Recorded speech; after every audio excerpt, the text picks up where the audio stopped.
नमस्कार, आप देख रहे हैं सर्वोच्च दर्पण न्यूज। बलिया से सहायक ब्यूरो चीफ सदानंद शर्मा की खास रिपोर्ट। गंगा बहुउद्देशीय सभागार बलिया में सेवा इंडिया द्वारा ज्योतिबा फूले, डॉक्टर भीमराव अंबेडकर जयंती एवं बीपी मंडल साहब के स्मृति दिवस पर विचार गोष्ठी का आयोजन किया गया, जिसमें प्रांतीय सचिव सेवा उत्तर प्रदेश जेबी राणा जी ने कहा कि आज ओबीसी, गरीब, मजलूम, दबे कुचले लोगों का हक लूटा जा रहा है। आज तमाम संगठन बने हुए हैं, लेकिन हक की कोई बात नहीं करता है।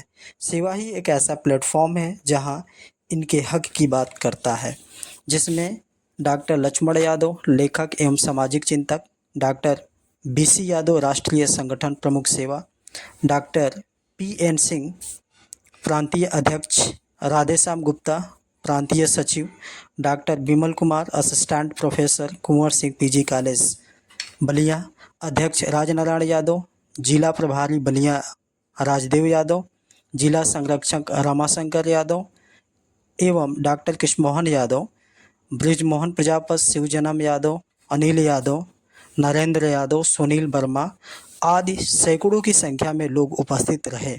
संचालन रामाशंकर यादव जी ने किया। विचारधारा है सोशलिज्म, साम्यवाद और समाजवाद अधिकतर एक दूसरे के करीब होकर के इस देश में कमेरा उत्पादक वंचित वर्ग, पिछड़े वर्ग, महिला, युवा, नौजवान, बेरोजगार के खिलाफ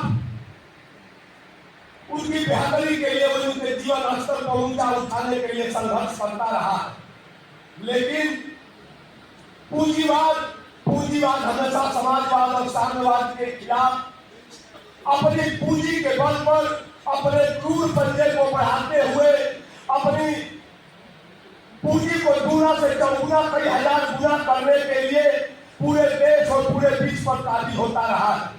पूंजीवाद से विकास तो होता है, पूंजीवाद से विकास के लक्षण दिखाई पड़ते हैं, विकास की सुविधाएं दिखाई पड़ती है, लेकिन पूंजीवाद का एक दुष्परिणाम यह सबसे अधिक दिखाई पड़ता है कि पूंजीवाद जब अपना फल फैलाता है, पूंजीवाद अपने पूंजीवादी चंगुल से जब लोगों को जकड़ता है तो तीन चीज इस देश में पैदा कर देता है: महंगाई, भ्रष्टाचार और बेरोजगारी। पूंजीवाद विकास करने के साथ साथ सबसे बड़ी बेरोजगारी बढ़ाता है, और बेरोजगारी आज के इस देश की सबसे बड़ी समस्या हो गई है। प्रत्येक घर में नौजवान बेकार पड़ा हुआ है, और पूरे देश में संविधान के नियमानुसार किसी भी सरकार की पॉलिसी मैटर है कि पूरे देश की आबादी का 2% ही सरकारी नौकरियों में पद क्रिएट किए जाते हैं। किसी भी देश की नीति है, किसी भी देश का पॉलिसी मैटर होता है कि हमारी जितनी आबादी होगी उसका हम 2% सरकारी पद क्रिएट करेंगे।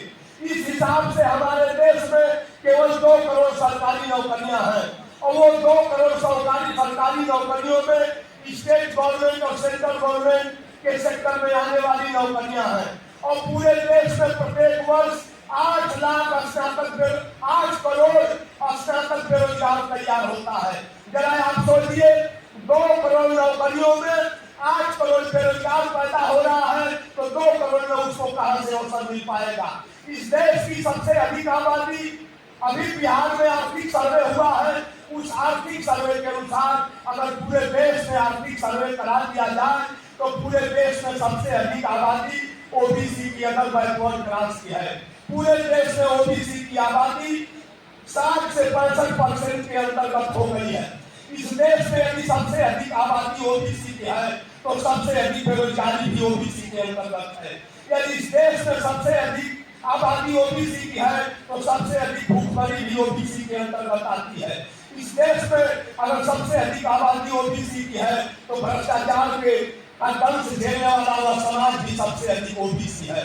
इसलिए ओबीसी की एक बहुतायत आबादी को एक प्लेटफॉर्म पर लाने के लिए, ओबीसी की बहुतायत आबादी के समस्याओं को एक प्लेटफॉर्म पर खड़ा करने के लिए, उसके लिए जनजागरण अभियान के तहत पर्चा पंपलेट बांट करके, अपना ज्ञापन दे करके, सड़क से लेकर के सदन तक एक बड़ा प्लेटफॉर्म, एक माहौल तैयार करने के लिए ओबीसी के हजारों संगठन तो चलते हैं, छोटे छोटे दायरे में चलते हैं, लेकिन आज इंडिया स्तर पर कोई संगठन ओबीसी के हित में काम नहीं करता है। ओबीसी के हित में आज इंडिया स्तर पर सिर्फ एक संगठन अपना अलग जगाए हुए, उस संगठन का नाम है all India socialist employees welfare association. यह संगठन ओबीसी की बात करता है, लेकिन देश के वंचित तबके को, देश के पिछड़े हुए लोगों को, देश के दबाए हुए लोगों को, डिप्रेस लोगों को मिला करके अपनी एक बड़ी शक्ति तैयार करना चाहता है।